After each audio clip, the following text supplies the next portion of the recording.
go. It's a 7-point Warrior lead, and now Jason Kidd has no choice. He has to call a timeout. 23 points for Andrew Wiggins. And a clutch basket there with the clock winding down. It's time for Warriors Wrap-Up. We'll bring you into the locker room and hear from Coach Kerr and the players. Highlights from the game. Warriors Wrap-Up starts now. Yes, it does. Welcome in to Warriors Wrap-Up on 95.7 The Game. Mark Randy with you after another Warriors win. That's now 5 wins in a row for the Golden State Warriors. They knock off the Dallas Mavericks inside of Chase Center, 104-100. The Warriors now 41-34. They're back to 500 at home, by the way. 19-19 inside of Chase Center now so far this season, with 3 home games remaining, 4 road games left, 7 games left in total. They're 7 games over 500. They're putting some distance between them in the 10 seed and the Rockets in the 11. The Warriors winners now, as we've talked about, of 5 games in a row. The Rockets, after winning 11 in a row, have lost 2 consecutive games. The Warriors have a 3-game edge on Houston.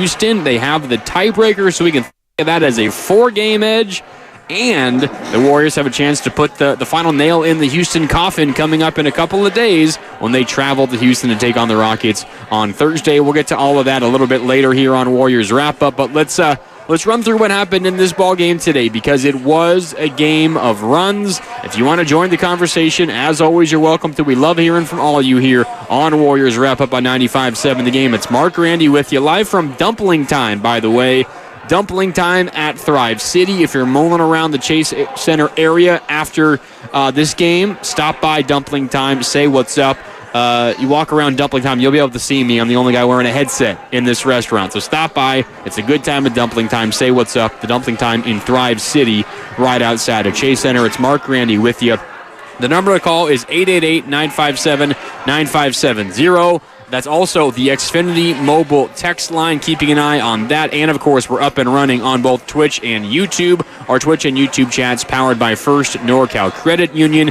Join the conversation at youtube.com/957thegame. I see everyone already tuning in on the YouTube chat. So this game tonight, Warriors-Mavericks inside of Chase Center, it really was a game of runs. Dallas began this game on a giant run of their own. They were up 9-0 before you could even blink. 3 straight made threes for the Dallas Mavericks. The Warriors responded with an 11-2 run to tie the game up. They eventually would take a lead with a 20-9 run to go ahead 20-18. The defense kind of turned the game in the second quarter. Dallas really struggled early in the second quarter. They could not get any shots to fall. The Warriors' defense forced a number of turnovers. That allowed the Warriors to build a 13-point lead, 47-34. It was a 19-7 run for the Warriors to begin the second quarter. And then the Mavericks went on a run of their own. They went on a 15-2 run or a 13-0 run, whichever way you want to slice it. They turned a 13-point deficit into a tie game at half with that run over the final handful of minutes of the second quarter. So the Warriors were feeling great. The defense was doing wonders. They were forcing turnovers. Dallas looked uncomfortable offensively for the first 7 minutes of that second quarter. And then the script just flipped. The switch flipped, and it was a tie game at halftime.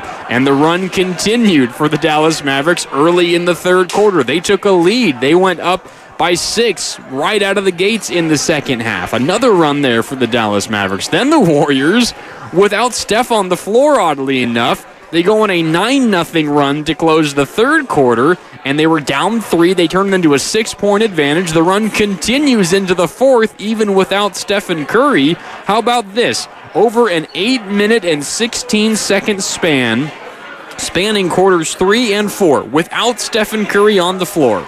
Ever since he went out at the 3:43 mark of the third quarter to the 7:27 mark of the fourth quarter, the Warriors outscored the Mavericks by 14 points in, again, 8:15-ish of game time without Stephen Curry. The Warriors went from down 3 to up 11. It was 71-68 Dallas.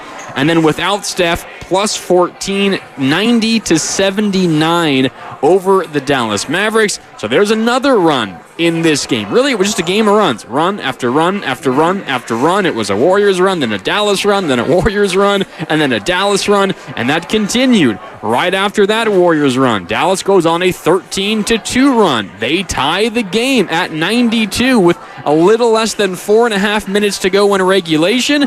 And then what happens? When the game gets tied, the Warriors go on a run of their own. An 8-0 run led by Draymond Green, who scored 6 of those 8 points during that run. He also had a crazy block of Daniel Gafford to keep the run alive. And it wasn't just the block by Draymond Green. It was then the rebound he ripped away from Kyrie Irving, and then he runs to the corner of the court and kind of flexes for the crowd. Chase Center, by the way, I thought Chase Center was awesome tonight. They were in it all game long. Klay Thompson got like 4 different ovations, not because he did anything incredibly special tonight.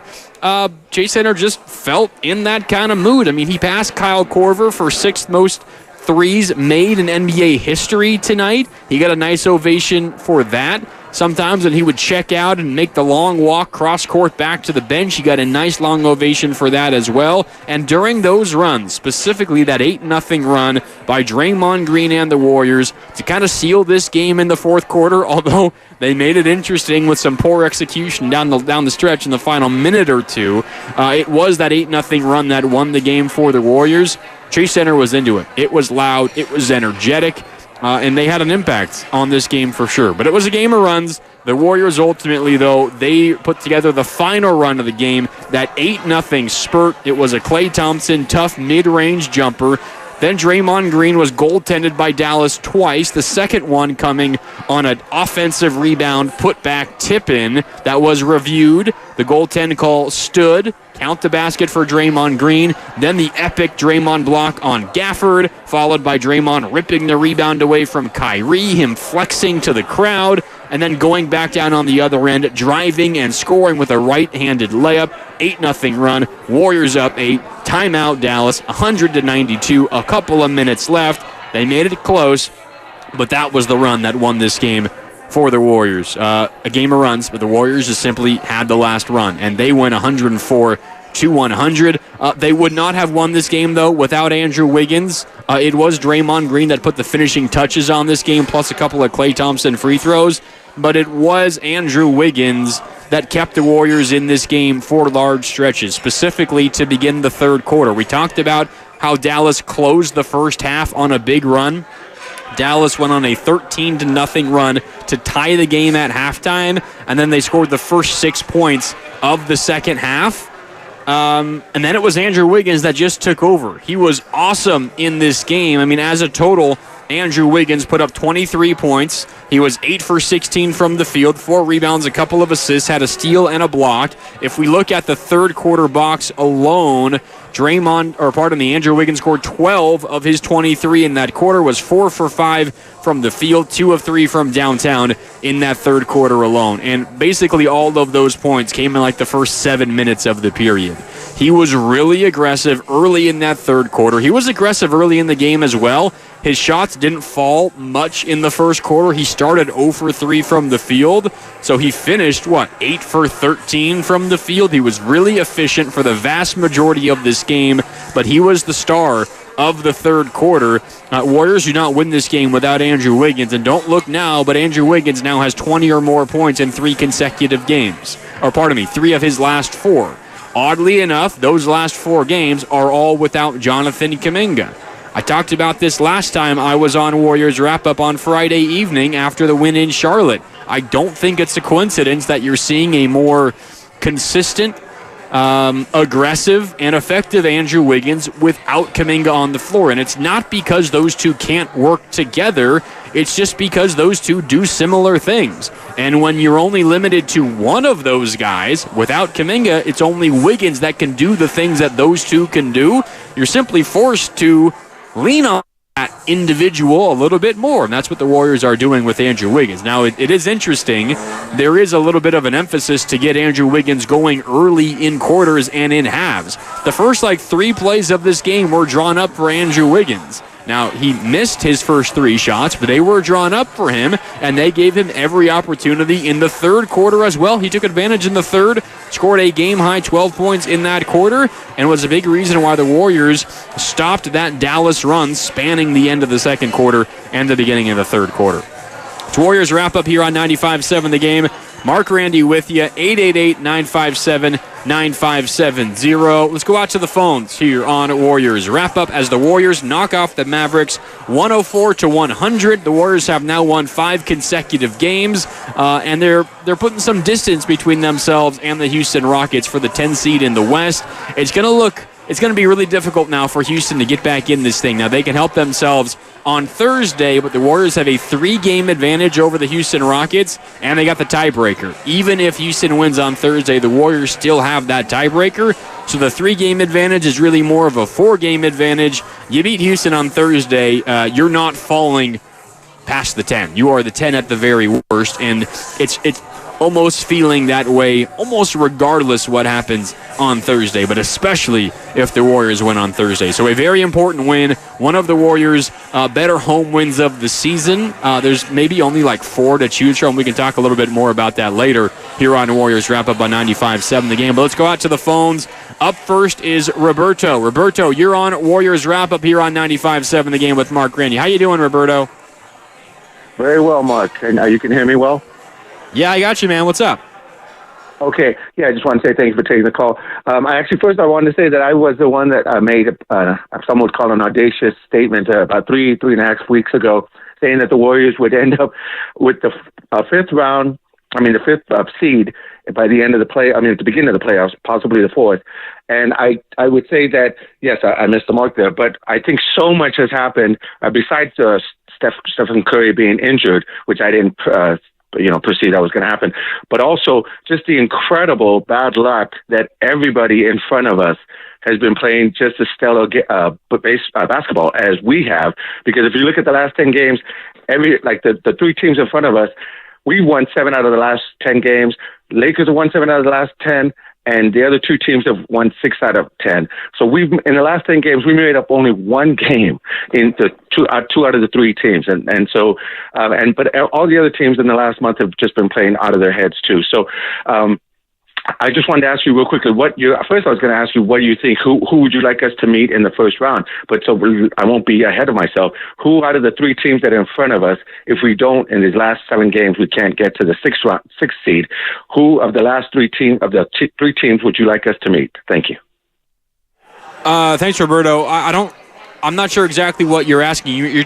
I don't know if Roberto's still on the line. In terms of first round opponents, who would you want the Warriors to play, or getting out of the 9-10 game into playing? Because it's looking like it's going to be Warriors-Lakers in the 9-10, and then some combination of Mavericks, Pelicans, Kings, Suns in the 7-8 game. If I'm the Golden State Warriors, and let's just pretend for a second, thanks for the call, Roberto, let's just pretend that the Warriors are locked into the 10. That is not the case. They're a game and a half behind the Lakers, and they have a head-to-head matchup coming up with LA. The Lakers can be caught. Not saying it's extremely likely or going to happen, but it's certainly possible. If the Warriors are locked into the 10 and your legitimate options in terms of 9-10 play-in game opponents are feasibly the Kings, the Suns, the Lakers, I don't know how Warrior fans feel. I think I'd probably rather play the Kings as opposed to the Suns or the Lakers. But that's a little bit of a stretch. The Kings have a game and a half advantage on the Lakers. Lakers-Warriors seems relatively likely. Now, if you get to an interesting conversation after that, say the Warriors knock off the Lakers, and who would you rather play in the next play-in game? Because the winner of the 9-10 advances to play the loser of the 7-8. So if the 7-8 game is between, say, the Kings and the Suns, you'd probably want the Suns to win to claim the 7. The Kings fall back to you. You play the Kings to win the 8 seed. That would probably be my preference. Of the group that are possible play-in opponents, Mavericks, Pelicans, Kings, Suns, Lakers. I think I'd rather play the Kings ahead of all of them. I'll put it that way, Roberto. If you are asking about potential first-round opponents, if the Warriors get out of the play-in, first of all, I think your planning a little bit too far ahead of yourself. However, if that was what you were asking, Nuggets, Timberwolves, Oklahoma City, who would I rather the Warriors play in a potential first-round series? Certainly not Denver. And between Minnesota and OKC, I'm a little bit torn. I like OKC's talent a little bit more, but they have much less postseason experience than the Minnesota Timberwolves do. So I'd almost kind of flip a coin. I'm not sure how I feel there. The one thing I'm very certain of is I do not want to play Denver at all, ever. I think Denver's the best team in the Western Conference, and it's not particularly close, and their postseason experience is going to show once we get into postseason basketball. Anyway, Roberto, that's a long-winded answer to your question. There's a lot to still play out, but the Warriors are in a spot where they play this kind of basketball like they did tonight. I mean, at times it was a little bit questionable with some of the turnovers, and while they had really great stretches, we talked about the game runs. Dallas had a bunch of runs too, just one fewer than the Warriors did, and during those Dallas runs, the Warriors were playing pretty bad basketball. So it's kind of like a give and take with this Warriors team. At times it feels one step forward and two steps back. I think tonight was more like two steps forward and one step back. They got the win. You beat a really good team at home. I mean, Dallas was the hottest team in the NBA coming into this game. They had won 7 consecutive games. They just beat the other hottest team in the NBA, the Houston Rockets. Houston had won 11 in a row before they met Dallas, and Dallas absolutely blew them out of the water. Now Dallas comes to San Francisco, and the Warriors knock them off, snapping Dallas's 7-game win streak. The Warriors' win streak is now 5 games in a row, and that is the longest active win streak in the NBA. And they did it behind Andrew Wiggins. I talked a lot about Andrew Wiggins. I thought he was obviously very good in this basketball game. But there's also a couple other Warriors that deserve a major shout-out. Draymond Green does for that spurt that he helped put together, that 8-0 Warriors run when it was 92-all with like 4:15 to go in regulation. He scored 6 of those 8 points and had maybe the single best, most important play that drew the biggest reaction out of the Chase Center crowd all night was the block of Daniel Gafford, and then he ripped the rebound away from Kyrie, then went down the floor after flexing for the crowd for a bit, and then he scored a layup to make it an 8-point lead, an 8-0 run, and the rest was history. So Draymond deserves a major shout-out. I thought Chris Paul was awesome in this basketball game. I mean, really, for the most part in this one tonight, it was Andrew Wiggins and the bench squad. I mean, the Warriors bench was awesome in this game today. Bench points, 39-13 in favor of the Warriors. And that's become relatively commonplace this year for the Warriors. But when you consider that you didn't have Trace Jackson-Davis off the bench because Kuminga was out, your bench is thinner than normal, down a key rotation piece. You still score 39 bench points. Dallas only scores 13 bench points. Chris Paul was incredible, 14 points in 19 and a half minutes. He made 2 of his 3 threes. He was 6 for 11 from the field, had 5 assists, did not turn the ball over. It was Wiggins early in the third quarter with his 12 third-quarter points that stemmed the tide, and then it was Chris Paul with a personal 5-0 run in the final minute of the third that put the Warriors ahead going into the fourth quarter. And, you know, without that Chris Paul run, a made 3, then a made jumper in the final minute, who knows how this game ends. I thought Chris Paul was really good in this game. And then one other that deserves a major shout-out is Moses Moody. Moody's three-point shot is falling once again. He scored 12 points, made 4 threes, 4 for 6 from deep. He was 4 for 9 from the field overall, but Moody 4 for 6 from downtown, scored 12 points, was a +3 in his 20 minutes today. Moses Moody was really good in this game as well. Again, for a large portion of this basketball game, it was Andrew Wiggins and the bench. Then, you know, Draymond Green had a great run to close the game, but you didn't really get much of a shooting night from either of your starting backcourt. Steph Curry was 5 for 18 and Klay Thompson was 5 for 14. Those guys combined were 10 for 32 and 5 for 13 from deep. 5 for 13 from downtown isn't all that bad, but 10 for 32 from the field. They scored 27 points combined on 32 points. Not great. And you still beat a really good team. And it's because of Andrew Wiggins. It's because of Chris Paul. It's because of Moses Moody. Gary Payton was good as well. Podziemski, I thought, was very solid in his minutes, although, 5 points, it doesn't jump out to you, but 10 rebounds, 5 assists, only 1 turnover. And in a game the Warriors won by 4, Brandon Pajemski was a plus 17, by far the best mark of any Warrior tonight. A plus 17, Brandon Pajemski, in his nearly 31 minutes on the court in a game his team won by 4. That means, again, in about 31 minutes where he was on the court, the Warriors outscored Dallas by 17. In the, the 17 minutes that he was off the court, the Warriors were outscored by 13. Brandon Pajemski, when he's on the floor, generally speaking, good things happen. There's a reason why he has the best plus-minus out of any Warrior in this entire season. Pajemski was solid as well, again, although you got to look deeper than the box score to see it. So it was Andrew Wiggins on the bench for a large portion of this game. You didn't get any kind of shooting from the Splash Bros, from Stephen Clay, but you still beat Luka and Kyrie and the Mavericks, who had won 7 in a row at home tonight. And that's a kudos and a credit to almost everybody else on the roster tonight for the Warriors. All right, 888-957-9570 is the number to call. It's also the Xfinity mobile text line. Shout out as well to the YouTube chat powered by First NorCal Credit Union, youtube.com/957 the game. It's Mark Randy with you here on Warriors Wrap Up live from Dumpling Time at Thrive City, just outside of Chase Center. Let's go back out to the phone lines here on Warriors Wrap Up. Up next is Mark. Mark is on his way back home from Chase. Mark, what's up? You're on Warriors Wrap Up on 95.7 the game. How you doing? What's up, man? That was a hell of a game tonight. A grind-out win. And to me, silence all the noise. That's a game that the Warriors have been losing at home all year. And they dug down deep. Really impressed with what I saw. Hello? Yeah, you there, Mark? Sorry, broke up there. Oh, sorry, you broke up there. Just really impressed with what I saw. They dug down deep.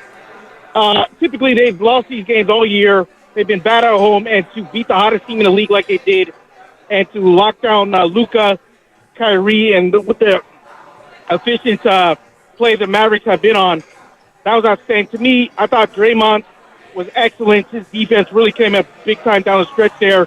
Wiggins, love what I'm seeing out of him. Breaking out of his shell. He was big time all night. Moody, in clutch, CP3. I just thought it was a collective effort tonight. They really made big time plays, and even looked like Dallas was going to surge back and tie it up and force overtime. The Warriors really dug down deep there, and I thought the defense was key to really shut down this prolific Mavericks team like they did tonight was big time. So this is what they needed, man. They needed their confidence, because they've been slumping at home all year, and to beat a great Dallas team with the way they've been playing, I really just think it does wonders for them. So 5 straight wins now, and I really start thinking they're finding their swag now. So this is good. I think Houston now pretty much is done with another loss, so I don't think they have to worry about them. So now your focus is getting ready for the Lakers there. So it looks like you're going to be set in for that play-in seed, that 9-10 matchup. So the Warriors play like this, man, they can beat anybody, including the Lakers, in a one-off. So I thought outstanding game. This is what we need, man, especially Wiggins. He's the X factor. When he plays like that, they take the game to another level. So I hope this is him, consistently him going forward. And great win tonight, man. Just really impressed. And I thought that the Chase Center crowd was excellent, too. So great win tonight, and looking forward to them continuing to play well to the play-in. Thanks. Yeah, appreciate the call, Mark. I agree with you with the Chase Center crowd. I thought the crowd was awesome tonight in this one, and there were a number of times where I think they helped lift the Warriors to a run, to a couple of buckets, to a stop, and there were a number of times where players were playing to the crowd. I mean, Draymond Green was the prime example with the block of Gafford, ripping the rebound away from Kyrie, literally then kind of like jogged over to the corner after he ripped the ball away and passed the ball to a teammate, and just stood in the corner of the court, where the front row seats are, and just stood there, screamed and flexing for like a good 3 seconds while the play was going on down the floor. He was playing to the crowd. It was one of those nights. The crowd was good tonight, which is very, very good to see for the Warriors, because I know the Chase Center crowd has at times been a group that kind of gets, I don't know if made fun of is the right word, but it gets compared to the really high standards that was the Oracle crowd. And at times, this crowd isn't that, but tonight it was really good. Not saying it was Oracle standards, but I thought tonight was a really good crowd. I mean, I've been to a number of the home games this year. Not all of them, but the vast majority, and this was one of the better ones. And I think there's a little bit of urgency from the fan base. And in fact, there's a lot of urgency from the fan base.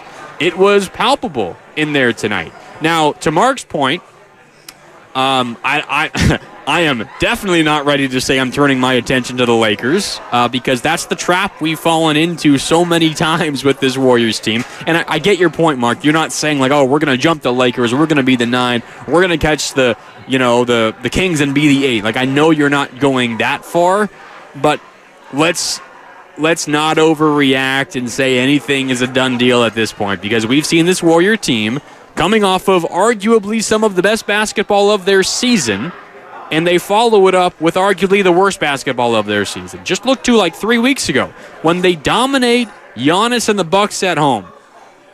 What was the score of that game? It was 125-90.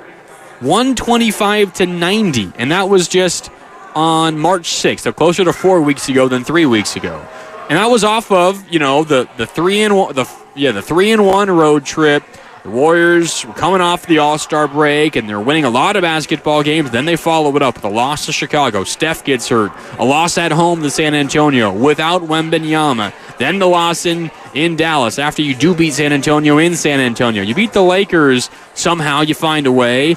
But then you return home and you lose to Indiana. And you lose to New York. And then you lose to Minnesota. Like, the Warriors team, just because they've won 5 in a row, does not mean that they're going to keep up this style of play.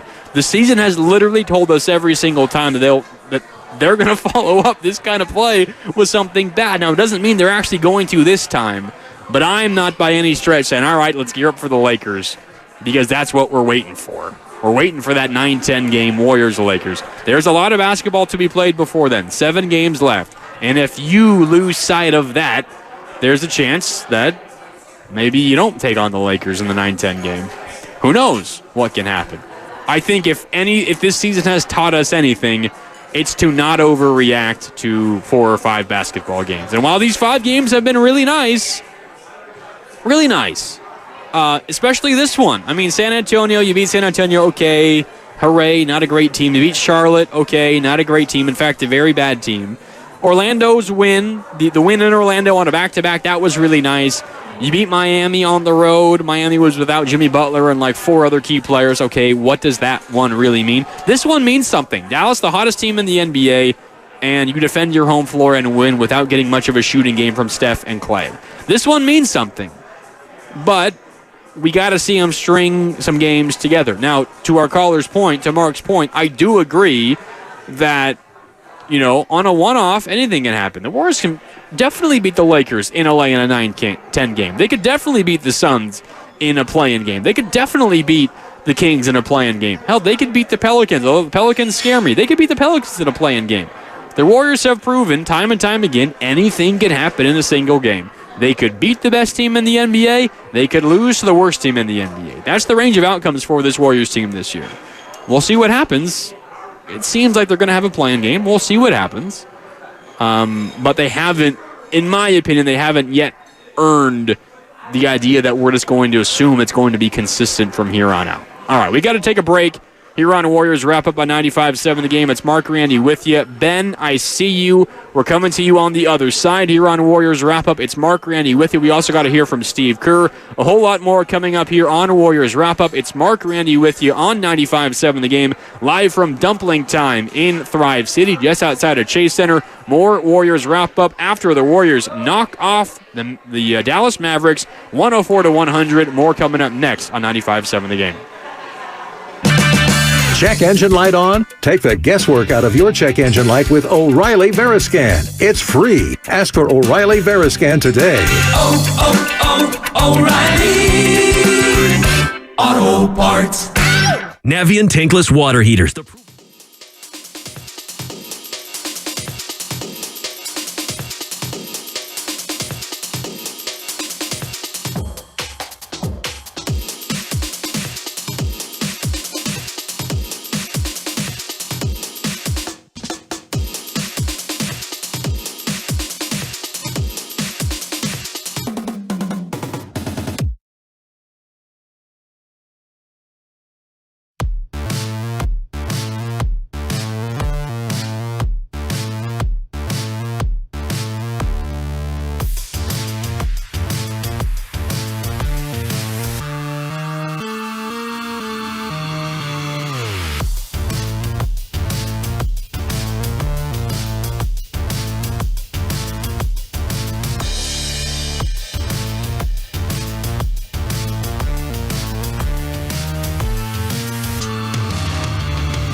one.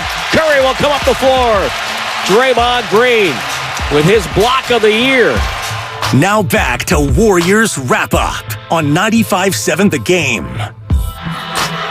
Yeah, that's the play I've been talking about all night here on Warriors Wrap-Up. Welcome back. It's Mark Randy with you here on 95.7 The Game, live from Dumpling Time at Thrive City, just outside of Chase Center, the site of tonight's Warriors 104-100 win over the Dallas Mavericks. Now 5 consecutive wins for the Warriors, the longest active streak in the NBA. They're 3 games ahead now of the Houston Rockets for the 10 seed in the Western Conference, and the Warriors have the tiebreaker, so we can look at that as more of a 4-game lead as opposed to a 3-game lead, and the Warriors can put the final nail in the Rockets' coffin by beating them in Houston in 2 days on Thursday. Warriors do that. And it is nearly impossible for the Rockets to catch the Warriors and earn the 10 seed over the Warriors. Warriors win in Houston on Thursday, and you're all but guaranteed at least a spot in the play-in.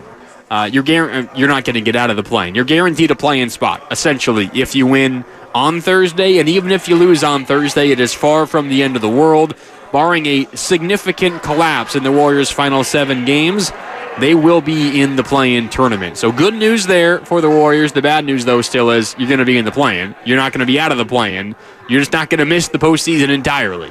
But good news with this win tonight, the Warriors now have a 3-game advantage. Think of it more as a 4-game advantage over the Houston Rockets. And I think the last 2 games tonight as well, and we spent a lot of time talking about what Draymond did in San Antonio. But the last 2 games for Draymond Green, it's him showing you why he's still so valuable to this basketball team. Incredibly valuable to this team. Draymond Green in San Antonio put together maybe the best game of his season. 21 points, 11 assists, 6 rebounds, had a block, had 6 steals as well, only missed 1 shot from the field, 8 for 9 from the field. Then tonight, the numbers aren't nearly as gaudy. 11 points, 8 rebounds, 6 assists, had 4 steals and a block, including that game-sealing block on Daniel Gafford, then ripped the rebound away from Kyrie, then went down and scored on the other end. His 6th straight point, a personal 6-0 run to cap an 8-0 Warrior run that put the Warriors up by 8 after Dallas had rallied to tie the game late in the 4th quarter. The last 2 games are Draymond Green reminding everybody why he's so valuable to the Warriors and why the Warriors still, at this stage of their franchise, cannot even think about winning basketball games on any sort of competitive level without Draymond Green. You might have to deal with exactly. You might have to deal with a lot of you-know-what. You might have to deal with him getting ejected less than 4 minutes into a basketball game. You might have to deal with all of that way more often than you want to.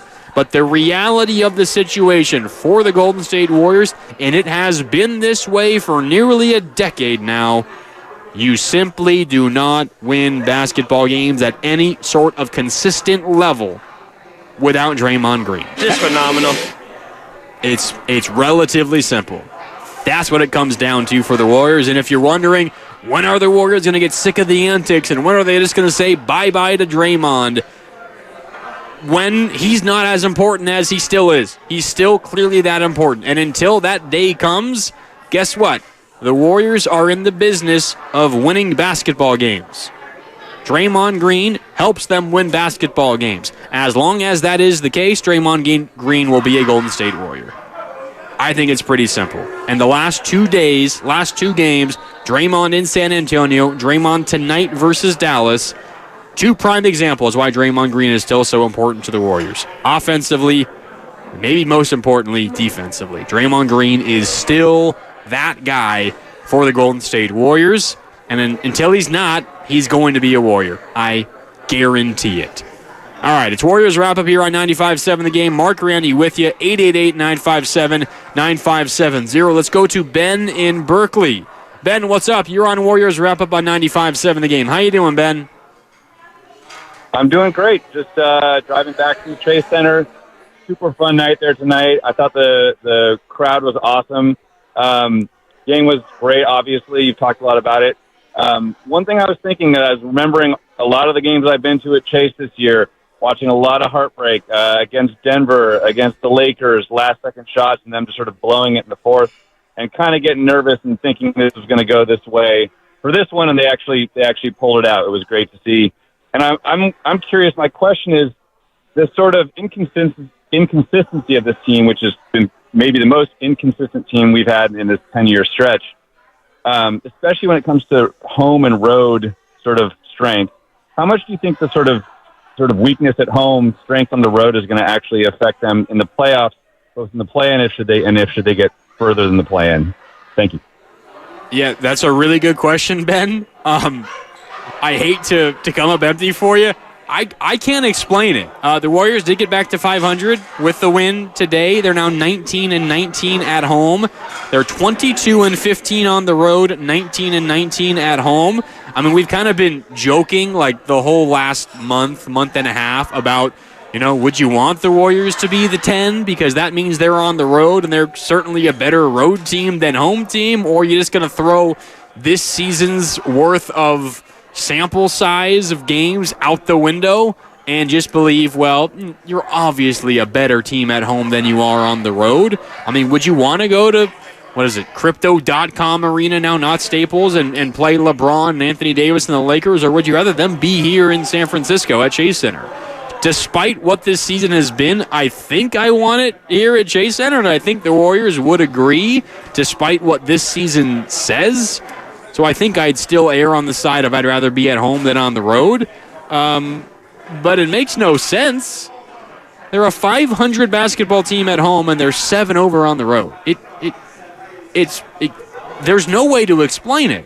I mean, Stephen Curry, just last week on the postgame show on NBC Sports Bay Area, talking with Fitz and Kalena, when asked about the home versus road splits, essentially just said, maybe we got to stay in a hotel in San Francisco for these games. Maybe they did that last night. Maybe that's why they won tonight. I don't know, but it's certainly on their minds, and they know it, and it's not as if they're taking these games lightly now. Maybe there was something to it early in the season, but not now when they have all this data behind it, and they know that they got to get some wins at home to increase their chances in the postseason, to maybe move up to the 9.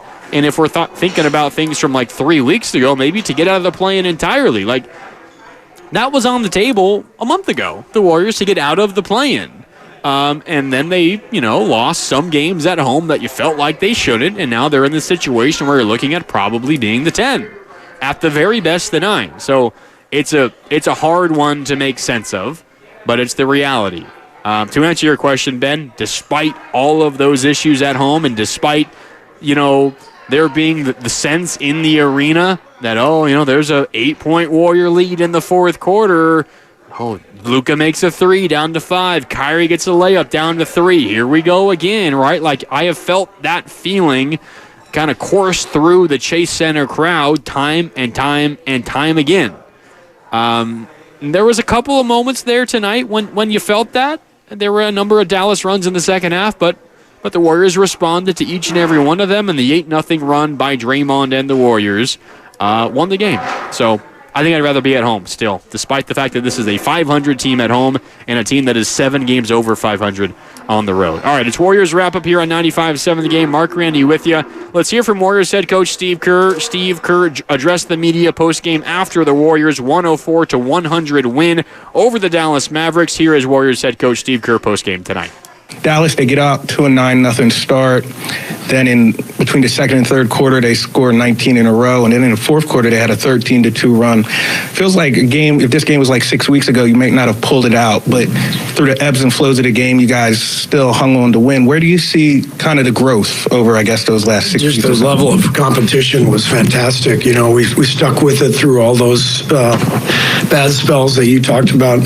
But it was our defense that got us a win. I mean, holding those guys to 100 points is pretty difficult. I thought Wiggs was brilliant. He just he put in so much effort just trying to make Luka work, and Luka was amazing as he always is. But that effort really set a tone, and I liked the stretch at the end of the third. I thought Chris Paul came in and really changed the game for us with that flurry at the end of the third, and that gave us the lead going into the fourth, and that was an important stretch. Steve, more on Wiggins. Did you sense that from the beginning, that there was energy there, that there was force there? And do you think his offense kind of fed off his defense on Doncic? Yeah, I mean, Wiggs has been playing really well, really good two-way basketball now for a while. He had an off night in San Antonio the other night, but overall, he's been aggressive offensively. He's getting downhill, and he's defending at a high level. I just think he's in a really good rhythm. He's in feeling good, physically, and playing at a high level. He was definitely, connecting the game tonight, in terms of the defense on Doncic and just overall energy, leading to some really good offensive possessions as well. It's been kind of like all defense for you guys during this 5-game win streak. How believable is this stretch, and what about it, makes you feel like it's sustainable? Well, this team obviously is playing at a really high level. They were probably the hottest team in the league coming into tonight. They made a really difficult trip, by the way, and obviously with the schedule shift, they were in Sacramento for about 4 days and then flew to Houston and turned right around. And of course, now we're about to do the same thing. But for them, it was a pretty rough trip. Man, I appreciate. Not that we had any choice, but the fact that everybody shifted the schedule around to make this work.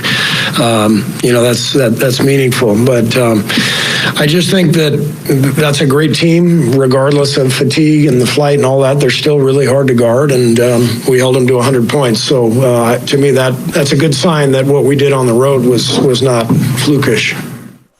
That's Steve Kerr postgame tonight after the Warriors' 104-100 win over the Mavericks inside of Chase Center. Quickly, you're listening to 95.7 The Game, KGMZ FM in HD1 San Francisco.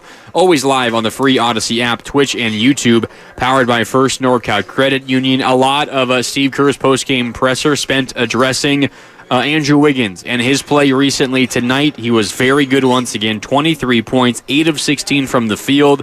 He started 0 for 3 from the field, like in the first 2 minutes of this game. So after that, kind of rough beginning from the field offensively for Wiggins. 23 points on 8 for 13 shooting the rest of the game. He was 3 for 5 from downtown in total, 4 rebounds, a couple of assists, a block, and a steal. And that's just one half of what he did. And maybe the less impressive half of what he did tonight, because he was spent on the other end of the court guarding Luka Doncic, arguably the league MVP this year. He's going to get a lot of votes. He might win it. Who knows? Shai Gilgeous-Alexander has been awesome this year. There's some other candidates. Luka will probably be an MVP finalist. 30 points for Luka, 11 for 22 from the field, 12 rebounds, and 11 assists. Another 30-point triple-double for Luka Doncic, which it seems awesome. It seems incredible. I mean, it is awesome. But it's not incredible for him. He's averaging that now for a large stretch of this season. He just won Player of the Month for March, averaging a 32-point triple-double. Like, this is not an aberration of a line for Luka. That's just what he does. And Andrew Wiggins, while he still got those numbers, Andrew Wiggins was guarding him and for the most part did a pretty darn good job. And when you are spending that much energy defending someone like that, generally speaking, it makes it a little bit more difficult to get yours offensively. But Wiggins was really good on the offensive end. 23 points again, 8 for 16 from the field. And Andrew Wiggins has now scored 20 or more points in 3 of his last 4 games. 23 points in the win in Orlando, willed the Warriors in the fourth quarter. 20 points in the win in Charlotte. And then he had, as Steve Kerr mentioned, a little bit of a clunker offensively against the Spurs. But then tonight against the Mavericks, while defending Luka on one end, 23 points on 8 of 16 shooting, made 3 of his 5 3-pointers. Now, what is an interesting commonality in those 3 games? In the last 4, 3 times over 20 points. No Jonathan Kuminga, who's missed each of the last 4 games for the Warriors. I'm not saying that Wiggins and Kuminga don't work because there's a relatively large sample now with them on the court together where those units work. But if we're looking at individual outputs of Andrew Wiggins or individual outputs of Jonathan Kuminga, there's a relatively clear statistical line that shows Andrew Wiggins gives you more, at least on the offensive end, without Jonathan Kuminga. Why? Because their skills kind of overlap a little bit. And part of it might also be the Warriors needing more from Andrew Wiggins, and as a result, they get him the ball more, and perhaps he's more engaged in that sense. But when you got two guys that share relatively similar skill sets and they're on the floor together, it's kind of only natural for one of them, not necessarily to get phased out, but for one of them to maybe take a little bit of a back seat. And I'm not saying Andrew Wiggins doesn't like that, likes that, whatever. It's just the nature of how these things happen. But now you have a 4-game stretch where Kuminga has not played a minute because he's out with knee tendonitis. And by the way, the Warriors announced that he will play on Thursday in Houston, so he will be back. But you have 4 games without one of those players that overlap in skill, in talent. And the other suddenly has had maybe their best 4-game stretch of the season. I don't think it's a coincidence. So something to keep an eye on moving forward for the Warriors. When both Kuminga and Wiggins are available, circle Thursday in Houston. When Kuminga returns, and we imagine both of them are going to be available, how does Andrew Wiggins look? Does he continue this same form of play? Because the vast majority of this season, when those two are on the floor together, one of the main talking points for us here on Warriors Wrap-Up, for everybody discussing Warriors basketball, is where was Andrew Wiggins tonight? That has not been the conversation in 3 of the last 4 games, all of which Jonathan Kuminga did not play in. So it's something to circle moving forward. How does Andrew Wiggins look without Jonathan Kuminga, and how does he look now with Jonathan Kuminga when he does return? And if we get a similar maybe regression from Wiggins, how do the Warriors attack that in the offseason? I think this moment for Wiggins, this stretch without Jonathan Kuminga's play, in my opinion, it reinforces the fact that those two overlap a little bit too much. And the Warriors offseason, maybe,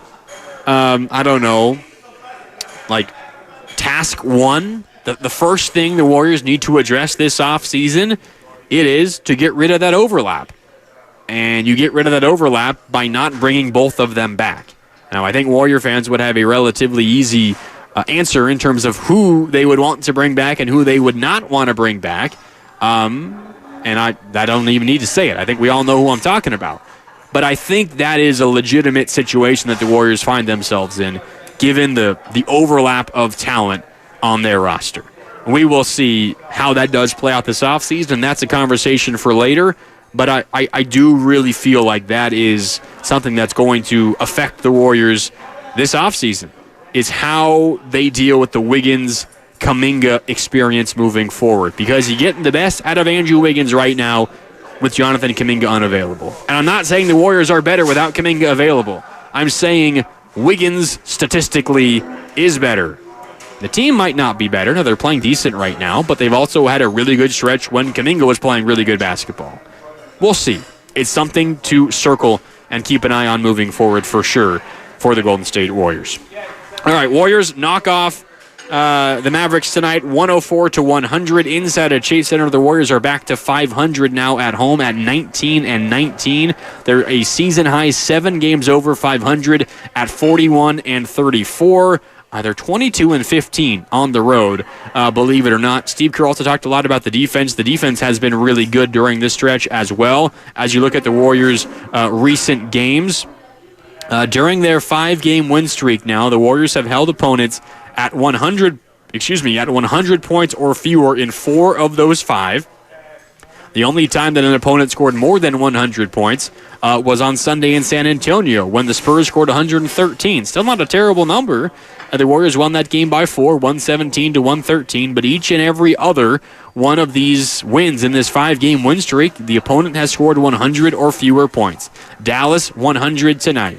Charlotte, 97 on Friday. Orlando, 93 on Wednesday. And Miami, 92 a week ago on Tuesday. 92, 93, 97, the 113 in San Antonio, and then 100. That's 5 games of really, really good defense. You go even further. The first game of that 5-game road trip now, 9 days ago, the 24th, on Sunday, the 24th of March, in Minnesota. You lost that game, but you only gave up 114. That's not a bad number in today's NBA. It's not terrible. Now, it's not great, but that's a really good basketball team. You gave up 114 and you lose. But since then, 92, 93, 97, 113, and 100. And maybe tonight was the most impressive of the bunch. Dallas, really high-powered offense, especially lately. They put up 100 points. You did good things, very good things defensively in this game if you're the Golden State Warriors. All right, Mark Randy with you here for just a couple more minutes on Warriors Wrap-Up on 95.7 The Game. Let's get to our hardest worker of the game, which is brought to you by the Alameda County Sheriff's Office, who works hard to serve the community. Are you looking for a career in law enforcement? Learn more about job opportunities at joinacso.com. There's a number of guys to choose from in this one.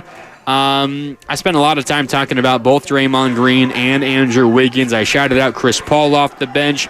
Moses Moody deserved and got a shout-out with his 12 points, 4 made threes. Gary Payton was solid as well. Pajemski did a lot of the small things, as always in this one. But I think I got to go with... this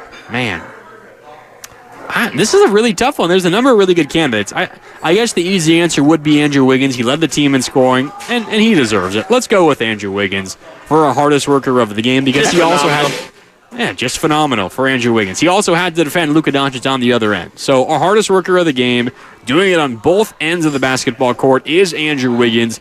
23 points, 8 for 16 from the field, made 3 of his 5 3-pointers, had 4 rebounds, an assist, had a steal, had a block, and he was the one tasked, for the most part, with slowing down Luka Doncic. Wiggins played 32 minutes and 44 seconds, maybe aside from some switches. When Dallas would run a pick and roll, Andrew Wiggins was on Luka for the vast majority of those minutes.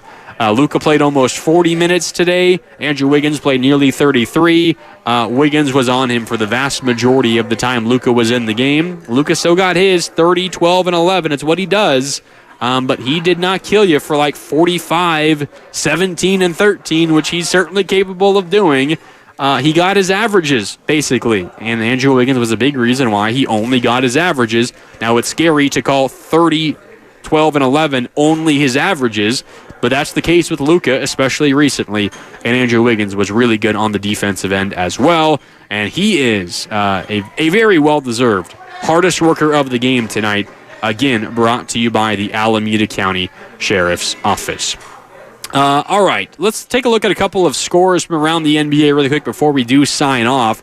The two biggest ones, of course, if you are a Warrior fan, the Houston Rockets, they were in action today in Minnesota, and the Los Angeles Lakers, they were in action in Toronto. You get good news and bad news. First of all, for the good news, the Rockets did lose in Minnesota to Anthony Edwards and the T-Wolves. It was actually Naz Reid, who is a Warriors foe.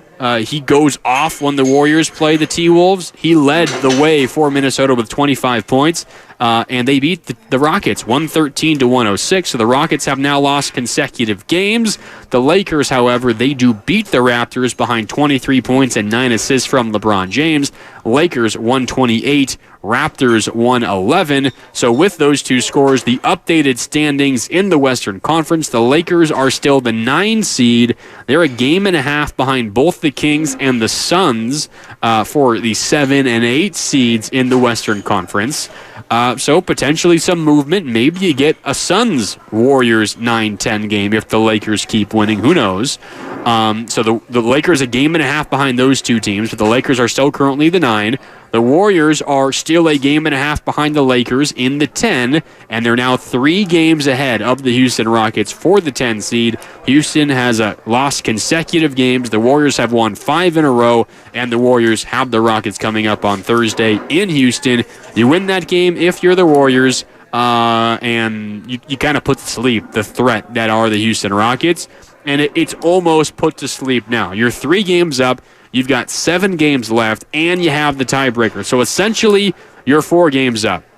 The only way Houston catches you, and they have to surpass you to actually catch you, if you're tied at the end of the regular season, Houston is the 11. The Warriors are the 10.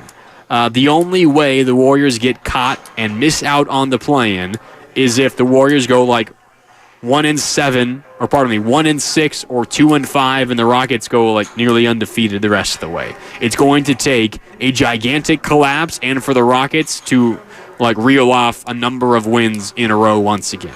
Even if the Warriors lose on Thursday, they're still going to need to fall apart the rest of the way. Now, I'm not saying it's a done deal, because if this Warriors team has taught us anything, it's that nothing is a done deal at any stage of the season until it is officially mathematically sealed and locked up and the key thrown into the ocean. But it's looking good. If you are worried about the Houston Rockets, your fears assuaged a little bit after the last couple of games. Houston has lost 2 in a row, and the Warriors have won 5 in a row. The Warriors a 3-game lead over Houston, and they have the tiebreaker, so more of a 4-game lead, and the Warriors can put to bed every single minute of worry with the Houston Rockets by beating them on Thursday in Houston. And that game, again, Thursday in Houston, Warriors, 5 o'clock tip-off for Warriors against the Rockets. We'll have the coverage beginning for you here on 95.7 The Game at 4 o'clock. It'll be Willard and Dibbs, of course, with the pregame show, Warriors Live at 4. I'll be with you postgame for Warriors and Rockets as well for Warriors wrap up here on 95.7 The Game. So I'll talk to you then. Coming up in 2 days, Warriors on the road in Houston against the Rockets in a big game. You can essentially seal, at worst, a play-in spot with a win in Houston if you are the Golden State Warriors. All right, that'll do it for us tonight, live from Dumpling Time at Thrive City. Thanks to everyone here at Dumpling Time for hosting me. A great location at Thrive City, just outside of Chase Center, a great spot pre- and post-Warrior games. You only got 3 games left, at least in the regular season. Maybe there's some more postseason dates here at Chase Center for the Warriors, but only 3 more Warrior home regular season games to get up to Dumpling Time for if you are still looking for a place to go before some Warrior games here over the next handful of home games. All right, that'll do it for us tonight. Thanks so much for tuning in. For Sterling Bennett back in our studios in downtown San Francisco, my name is Mark Graney signing off. Thanks so much for listening all night long here on 95.7 The Game. Again, the Warriors beat the Mavericks. Final score 104-100. The Dubs have won 5 consecutive games, and they got a little bit of breathing room now between them and the Houston Rockets for the 10 seed in the Western Conference. Thanks for tuning in, and have a great night. Just right, just right, just right, just right. Y'all gotta try that for Breeze Carr. Just right, just right, just right, just right. La la la la la.